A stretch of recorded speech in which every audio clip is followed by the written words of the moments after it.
Live from New Delhi, you're watching DD India Live, India's voice to the world. I'm Preeti Kaur. Coming up in the next 30 minutes. India's Prime Minister Narendra Modi tells diaspora in Warsaw, join the India growth story to meet his counterpart Donald Tusk and President Andrzej Duda on day 2.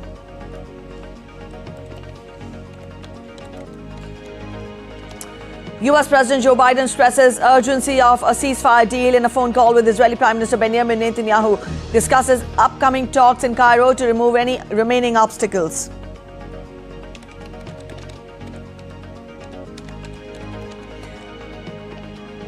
Day of political action in the US. Tim Walz to officially accept the nomination to be Harris's running mate at Democratic Convention. Trump holds first outdoor campaign after the assassination attempt.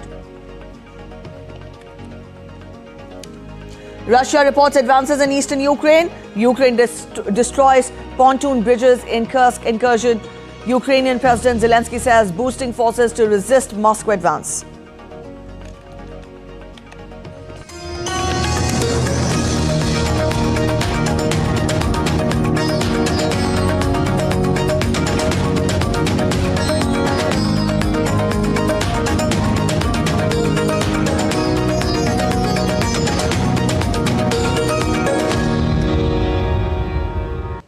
Indian Prime Minister Narendra Modi is in Poland as part of his 3-day visit to Central Europe. He has a packed day which will begin with the ceremonial reception at the Chancellery. Later, he will hold a restricting meeting with his Polish counterpart Donald Tusk, followed by delegation-level talks and joint statements. Prime Minister will lay a wreath at the tomb of the unknown soldier, after which he will hold bilateral meetings with President Andrzej Duda. Finally, before leaving for Ukraine, Prime Minister Modi will interact with business leaders and Polish influencers.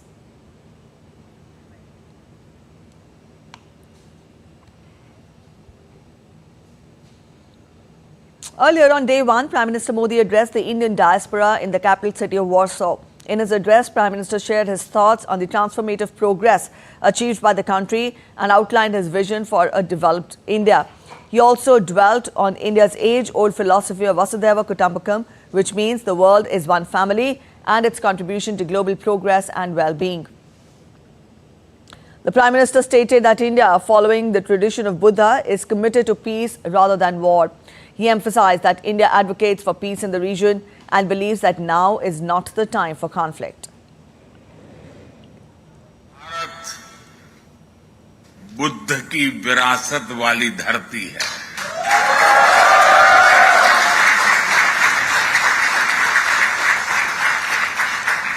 और जब बुद्ध की बात आती है तो जो युद्ध नहीं शांति पर विश्वास करती है।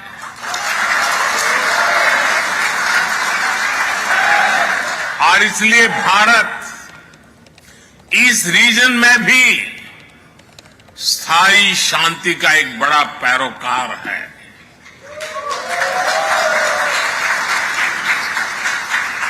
भारत का मत एकदम साफ है।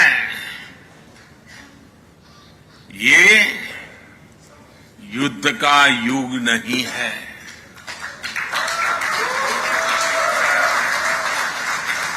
ये उन चुनौतियों से निपटने के लिए एकजुट होने का समय है जिनसे मानवता को सबसे बड़े खतरे हैं। इसलिए भारत डिप्लोमेसी और डायलॉग पर बल दे रहा है। The Prime Minister also announced Jam Sahib Memorial Youth Action Program. Now, this initiative will invite 20 Polish youth to visit India. Bharat जाम साहब मेमोरियल यूथ एक्शन प्रोग्राम शुरू करने जा रहा है।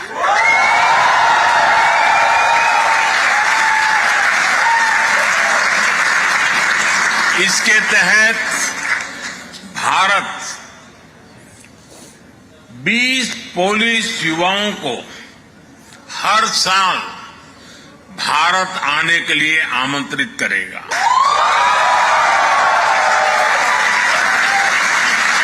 इससे भारत के बारे में पोलैंड के युवाओं को और ज्यादा जानने का मौका मिलेगा। साथियों, यहां का कोल्हापुर मेमोरियल भी कोल्हापुर के महान राजघराने के प्रति पोलैंड की जनता का श्रद्धाभाव है, एक ट्रिब्यूट है। All right, to get us more on Prime Minister's visit, we are joined in by Vishal Barrister from Warsaw, Poland. Vishal, good morning. Now, Prime Minister Modi had a very busy day one with the Indian diaspora. How do you describe it? Well, it was a very eventful day yesterday with the hoardings of Vitamay Modi, which means welcome Modi in Polish. In the evening, he addressed the Indian diaspora, telling them that their presence and their style of welcoming is very nice, and he's quite overwhelmed with the way he was received here in Poland. And he also said that because of their good works, India is feeling very, very proud of the Indian diaspora.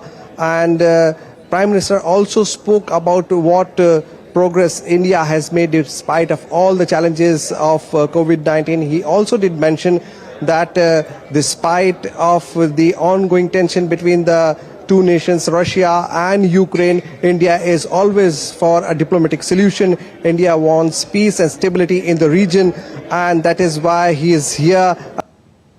The bilaterals are also slated for the day today. Vishal, tell us what can be expected out of it.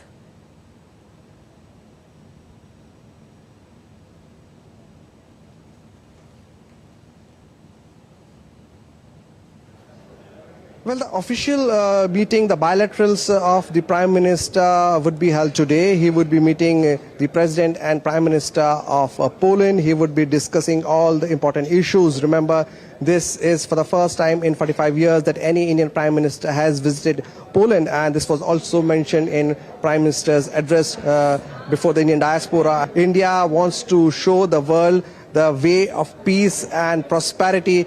India wants to lead the global south, and not in a way of a big brother, but in the style of a friendly neighborhood.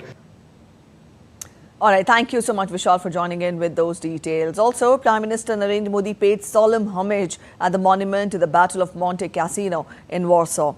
He honored the brave soldiers who fought World War II. Indian and Polish troops fought side by side in this historic battle. Our shared history and enduring ties continue to inspire.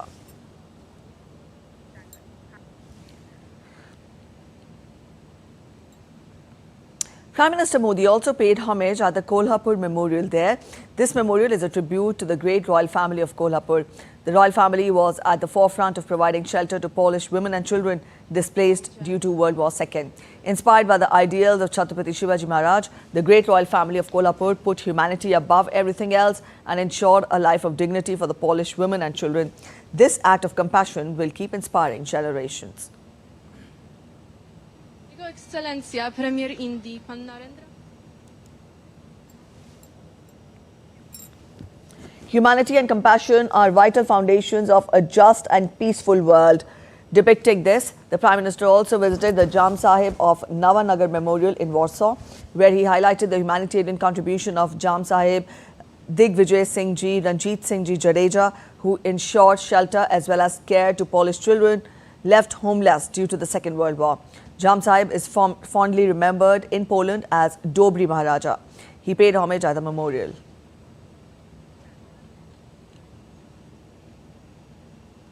All right, let's get you the latest in the Kolkata case. The West Bengal government on Wednesday removed 3 senior officials of the RG Kar hospital, bowing to the demand of junior doctors who have been protesting against the alleged rape and murder of a postgraduate trainee in the state-run health facility. Apart from the dean of the RG Kar Medical College, the hospital superintendent and the head of the chest department at the RG Kar Medical College were also sacked. Meanwhile, the investigating agency CBI grilled former RG Kar Hospital principal Sandeep Ghosh for the 6th consecutive day. On Wednesday, a team of the Central Industrial Security Force visited Kolkata's RG Kar Medical College and Hospital for inspection on the order of the Supreme Court, which pulled up the West Bengal government on Tuesday for the mob rampage at the state-run hospital on the intervening night of August 14th and 15th.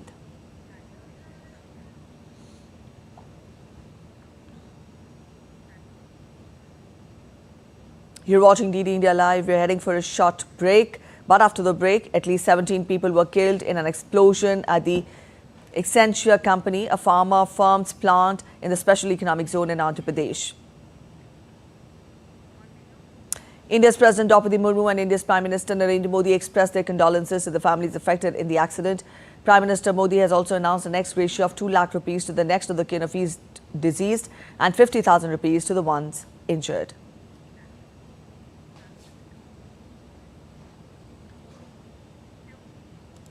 All right, that was about the tragedy in Andhra Pradesh. Up next, we're heading for a short break. But after the break, the Democratic Republic of Congo continues to face a health crisis, even as more than 1,000 new Mpox cases were reported in the last week. German goalkeeper Manuel Neuer announces retirement from international football, leaving behind a stellar legacy, including winning the 2014 World Cup. Currently placed 4th in the Diamond League standings, javelin thrower Neeraj Chopra will be in action at the Lausanne Diamond League tonight.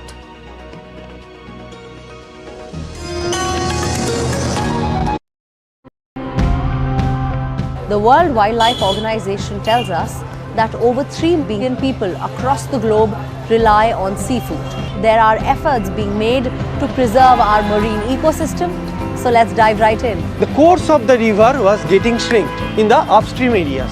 And when there is no freshwater flow, the river Ichamoti only survives in the downstream areas, and it has become, in our terminology, we call it a tidal inlet. Habitat from so many places in the world, and people didn't even know that it had happened. Mussels that live at the bottom of the lake have this large effect on the biology of the entire lake. This is the poster that we provide to people on our fish walks. So they can just look at this and identify which are the fish in season, and when we give them the test to go out and identify sustainable fish. It's worrying because rising temperatures cause the water to expand, and with it, the sea level to rise.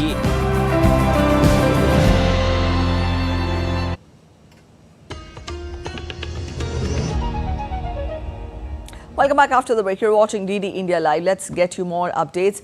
In the United States, all talks are centered around Democratic National Convention. The third night of the convention marks a transition from Tuesday's exuberant party atmosphere to a theme that organizers have dubbed as a fight for our freedom.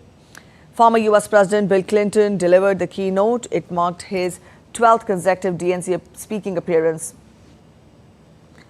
Clinton praised Biden for his work on a number of issues and expressed thanks for his sacrifice in stepping aside. Democrats are trying to make progress with voters when it comes to immigration and border security. At the DNC, speakers are bashing Trump for encouraging congressional Republicans to kill the bipartisan border deal negotiated earlier this year. The Democratic National Convention is being held in Chicago from 19 to 22nd of August.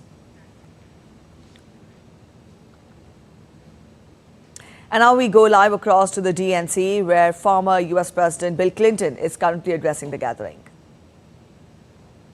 I tell you, we've seen more than one election slip away from us when we thought it couldn't happen, when people got distracted by phony issues or overconfident.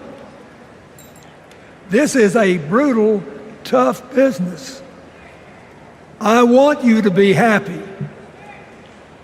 One of the reasons that President-to-be Harris is doing so well is that we're all so happy.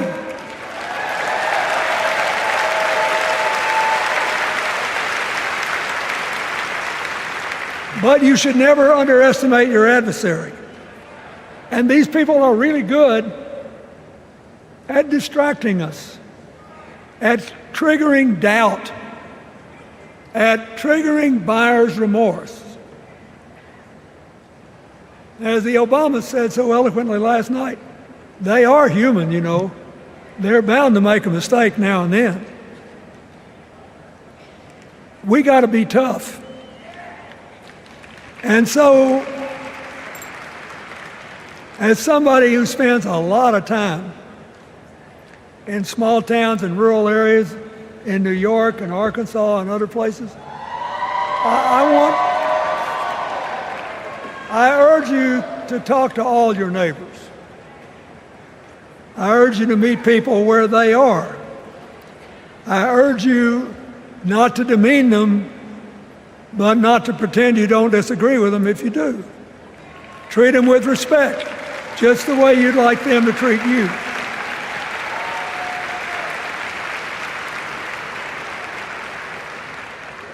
Ask for their help and then follow our leader, Kamala, and ask them, how can I help you?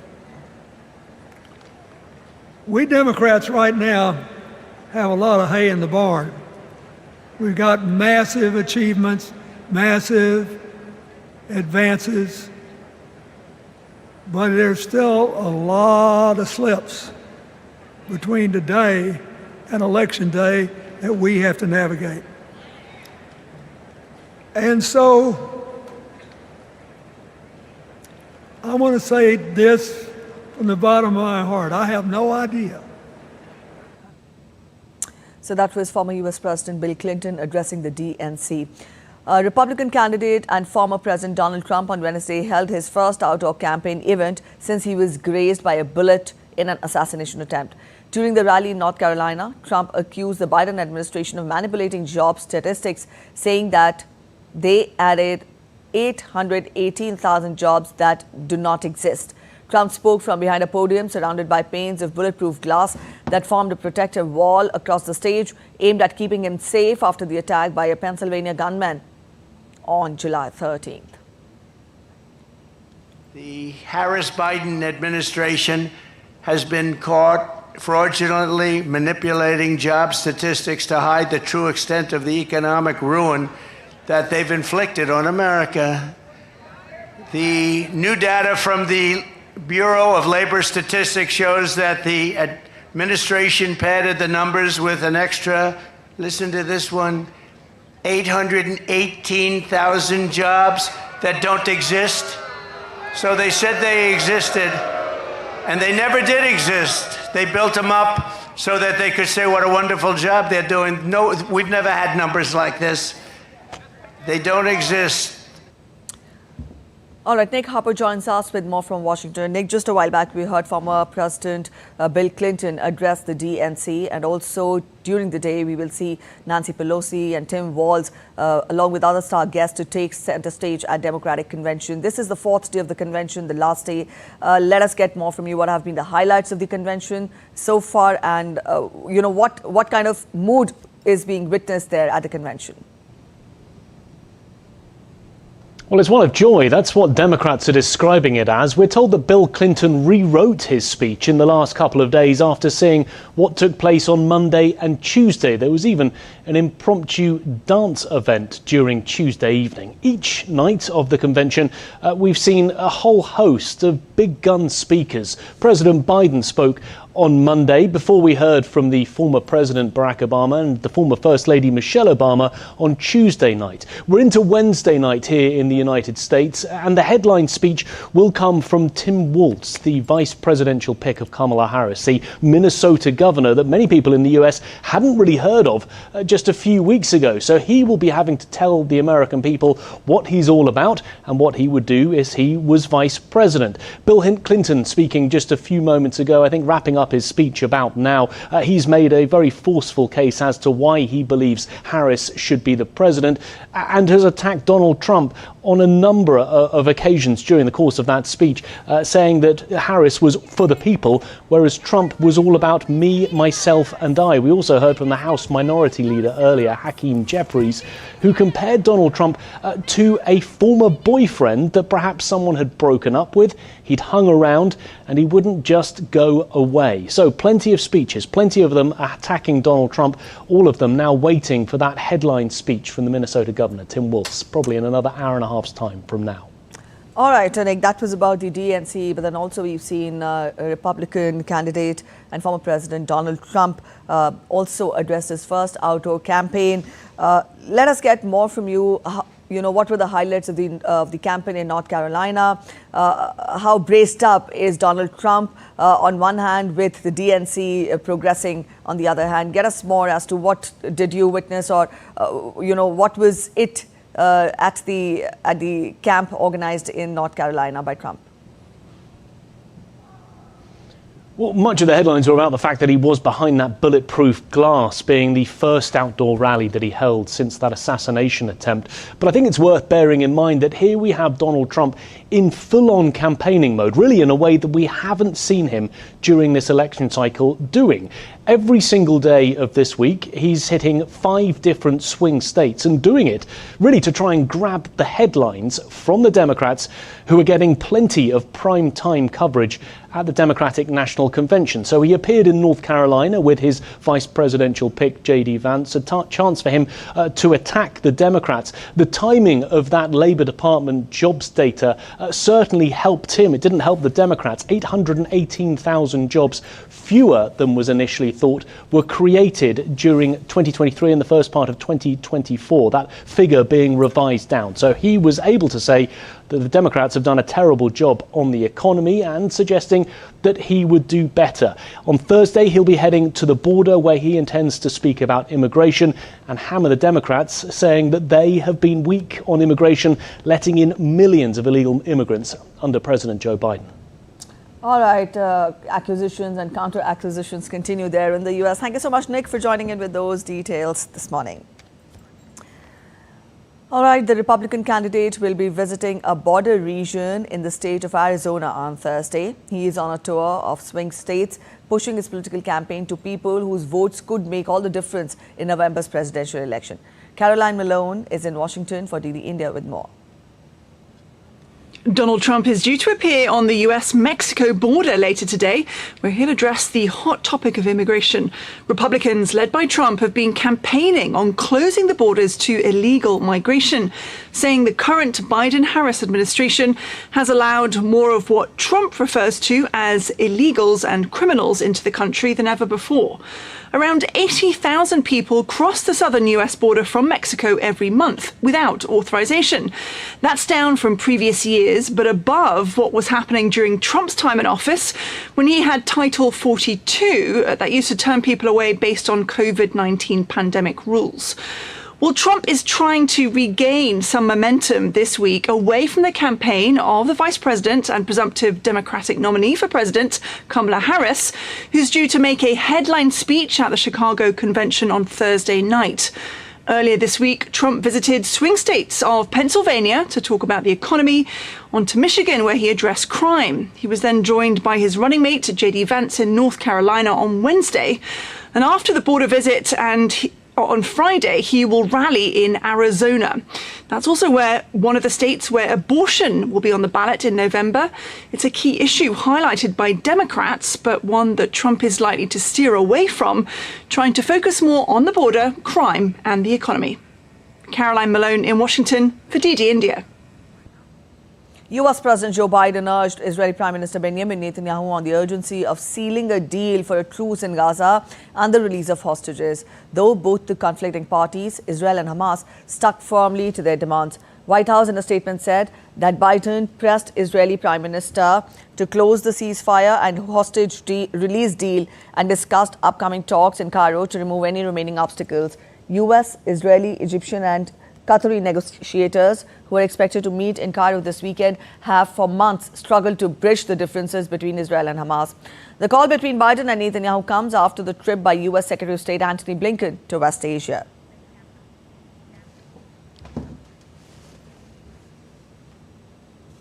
Russia says Ukraine on Wednesday launched one of the biggest drone attacks against Moscow since the start of the full-scale invasion. It said 11 drones were shot down over the capital. Meanwhile, Ukrainian forces are continuing to advance in Russia's Kursk region. Megumi Lim has more from Kyiv. Russian officials said on Wednesday 45 Ukrainian drones were intercepted over several regions and that 11 of them were headed for Moscow. Ukraine has so far not commented and no injuries or damages have so far been reported. Now, Ukraine's military said on Wednesday it struck the site of an S-300 anti-aircraft system in Russia's southern Rostov region. This system has been used by Moscow's forces to carry out attacks against Ukrainian cities. And Ukraine, for the first time, revealed that Russia had launched a total of 9,600 missiles and 14,000 attack drones since the start of the full-scale invasion. Kyiv said a majority of these attacks were carried out by S-300 and S-400 missiles. Meanwhile, Ukrainian forces are continuing to advance in Russia's Kursk region. The country's commander-in-chief, Alexander Syrsky, said his forces captured an additional 28 to 35 kilometers of territory and now controlled a total of 93 settlements. Analysts are saying Ukraine still needs to capture a few more settlements to secure a buffer zone for the Sumy region to protect it from future Russian attacks and potential ground offensives. Now, authorities in the Sumy region said evacuations have been planned for 45,000 people living near the border with Russia. Although the Kursk incursion did push Russian forces back and artillery attacks have decreased, retaliatory airstrikes in the area have reportedly intensified. Megumi Lim in Kyiv reporting for DD India. All right, and now we get you a quick update on the rising Mpox cases across Africa. The Democratic Republic of Congo has recorded more than 1,000 new Mpox cases in the last week as the viral disease rages in the Central African nation. More than 500 people have died and over 16,000 others have contracted the disease since the start of this year. The rise is being witnessed as Democratic Republic of Congo desperately awaits the first delivery of vaccines to fight the escalation. The viral disease has been declared a continental emergency in Africa.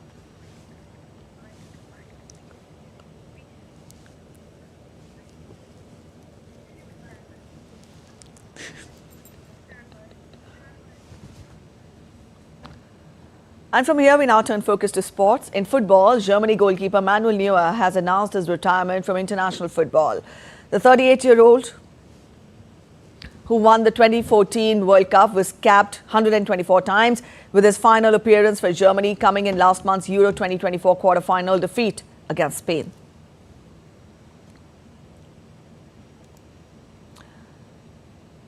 India's star javelin thrower Neeraj Chopra will be in action at the Lausanne Diamond League late on Thursday night. Now, the event features a strong field, including Paris Olympic bronze medalist Anderson Peters, though Olympic champion Arshad Nadeem will skip the event. Neeraj won silver at Paris 2024 Olympic Games with a throw of 89.45 meters and is currently placed fourth in the Diamond League standings. That's it in this edition of DD India Live, but let us know your thoughts on the news of the day. For those of you on the go, you can get all the latest news and updates from India and across the world on the DD India mobile app. This app is available on both Android and iOS platforms, and you can download the respective QR codes. We'll be back with more news as it breaks here on DD India. I'm Preeti Kaur signing off, and from all of us in Delhi, thanks for watching DD India Live.